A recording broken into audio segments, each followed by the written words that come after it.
La carrière de Jean-Pascal Lacoste s'est lancée en 2001 suite à son passage dans la première saison de la Star Academy.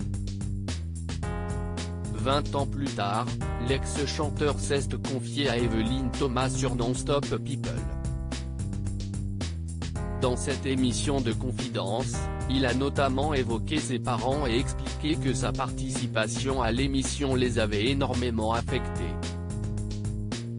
Car du jour au lendemain, Jean-Pascal Lacoste a gagné en notoriété.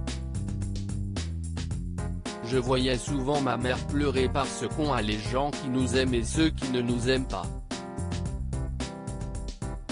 Donc ils vont voir mes parents en disant, oui ton fils, ceci, cela. Si est très dur pour des parents, indique-t-il. Selon lui, son père, décédé d'un AVC en 2005, a lui aussi été touché par ces critiques et assure que la Star Academy, si est aussi ce qu'il a foutu un peu en l'air. Mon père, il est un peu comme moi, je n'ai rien à foutre de ce que vous pensez. Mais au fond de lui, ça a été dur. Et quand tout s'est mis en place, il est parti en étant serein on va dire, explique-t-il ensuite. Malgré tout, le beau-frère de Sylvie Tellier garde un très bon souvenir de ce dernier, c'était un mec fantastique. Il m'a énormément guidé dès la sortie de la Star Academy.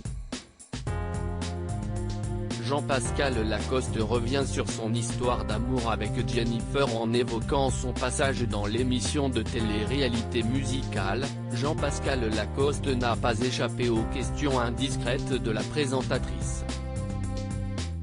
Il a donc évoqué sa brève histoire d'amour avec Jennifer, la grande gagnante de cette édition, née au château des Vives Eaux d'Amarie-les-Lys en Seine-et-Marne.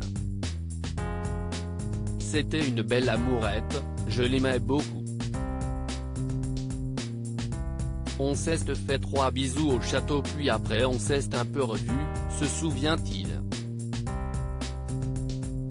Puis il a assuré qu'il n'y a pas eu plus que des baisers entre eux, ah non, dans le château non.